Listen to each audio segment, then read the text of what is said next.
Memere here. I'm April and Jess is behind the camera. We just wanted to show you a couple of the things that we're making today.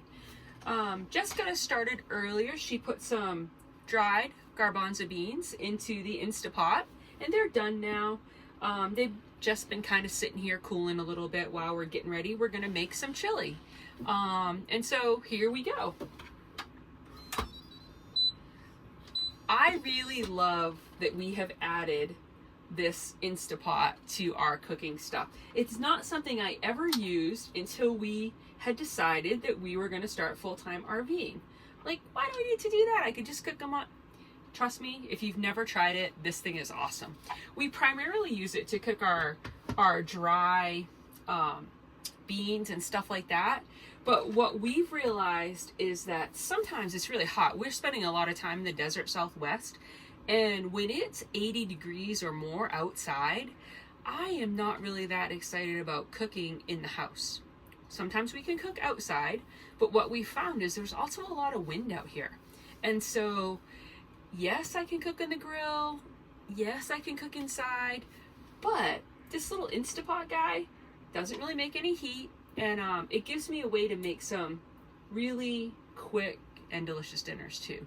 So there's so much we can do with it. So anyway, right now I'm just going to drain off our garbanzo beans. And again, this is pretty simple. I'm going to just dump it into my container. It's hot. I'm going to set it on my rack here. And I will use the cover or the lid of my container. Just be careful.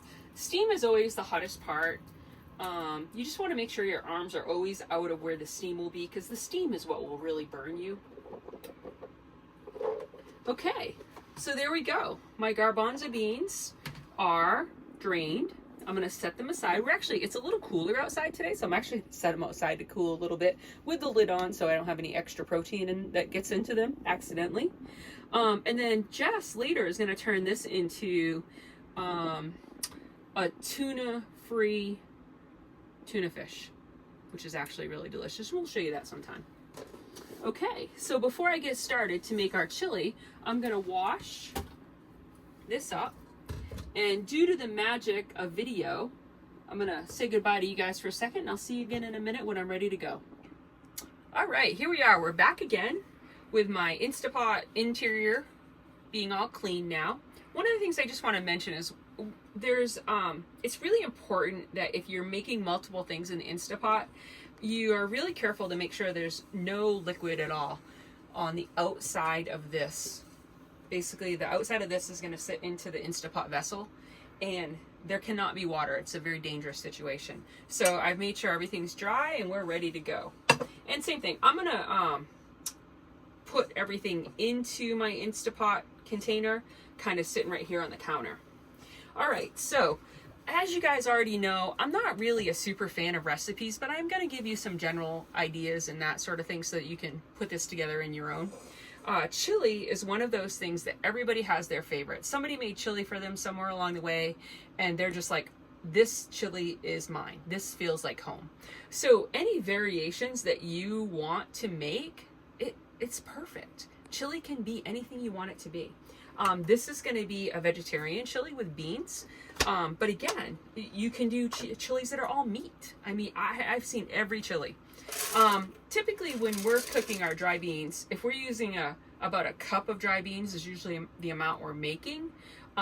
We want to make sure that we're using 2.5 cups of water. We found that ratio makes pretty good beans, regardless of what type of beans we're making.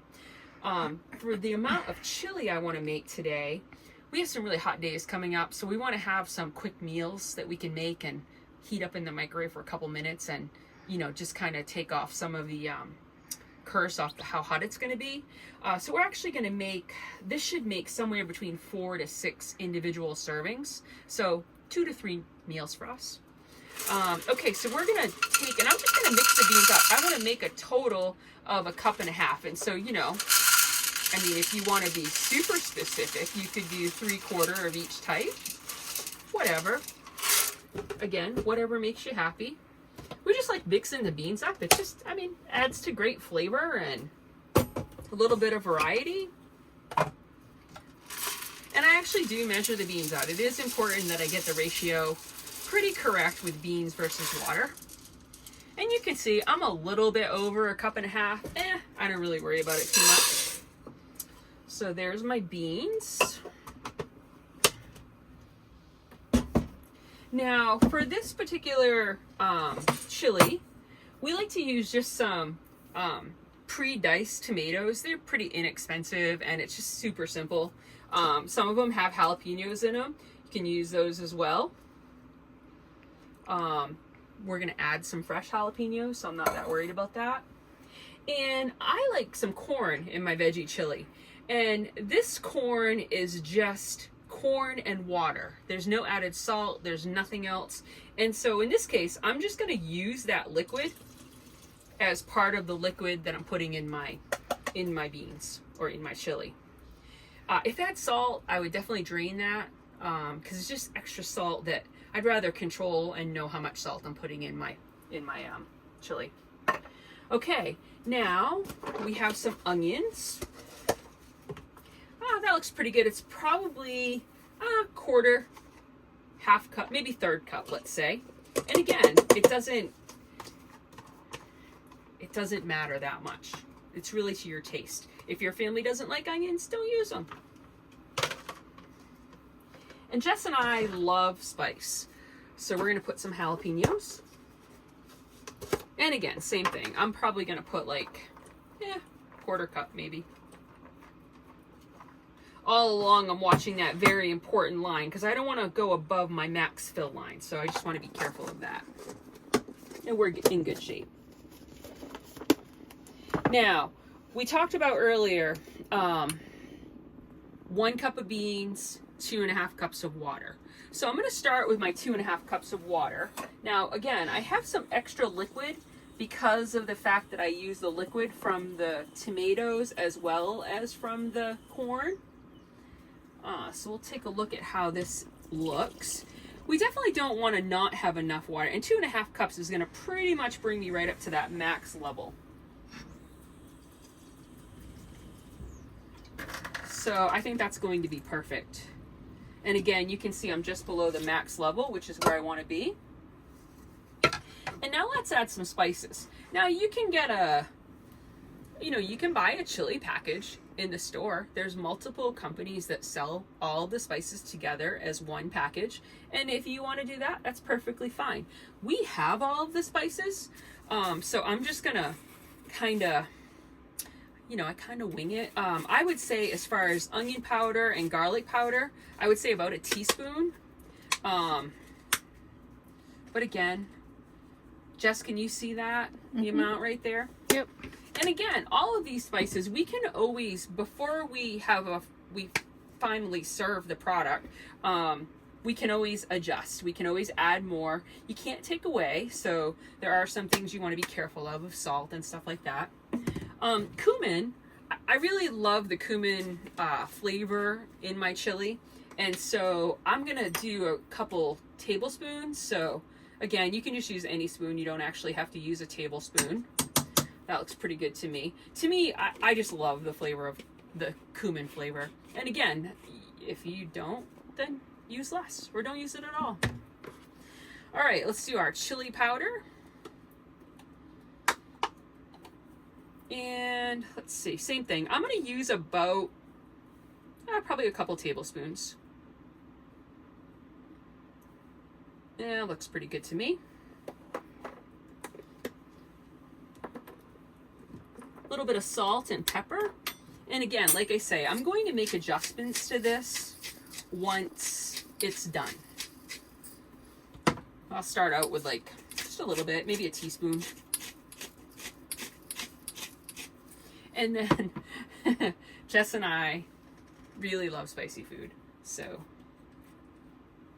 give it a little bit of hot sauce.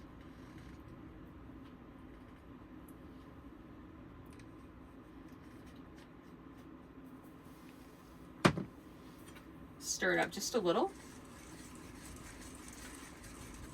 Get all those spices melded together. Sometimes garlic powder and onion powder clumped together. So if I see that, I try to break it up, because you don't want a big clump of garlic powder and onion powder. You want it all to be part of the whole bowl of chili. Okay, that looks pretty good, pretty well mixed. And again, you can see I'm still below my line. Make sure that my container's nice and dry. I'm gonna put it into my Instapot. I will grab my lid.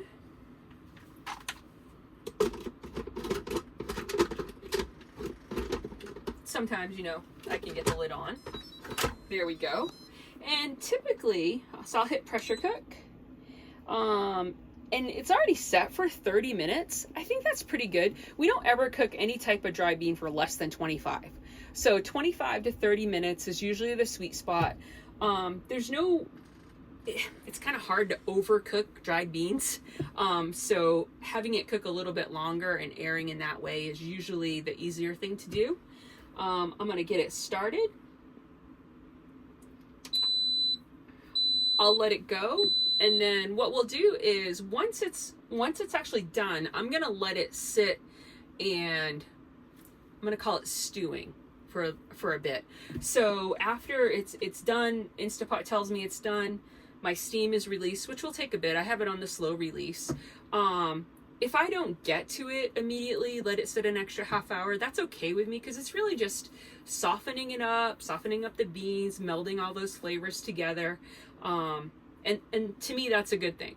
And then once it's completed, we will take it out, we'll portion it out. Usually we'll put, usually we can get a couple servings out of something like that. So we'll put it in some appropriately sized containers, maybe have some for lunch, and then put the rest away for future lunches or dinners.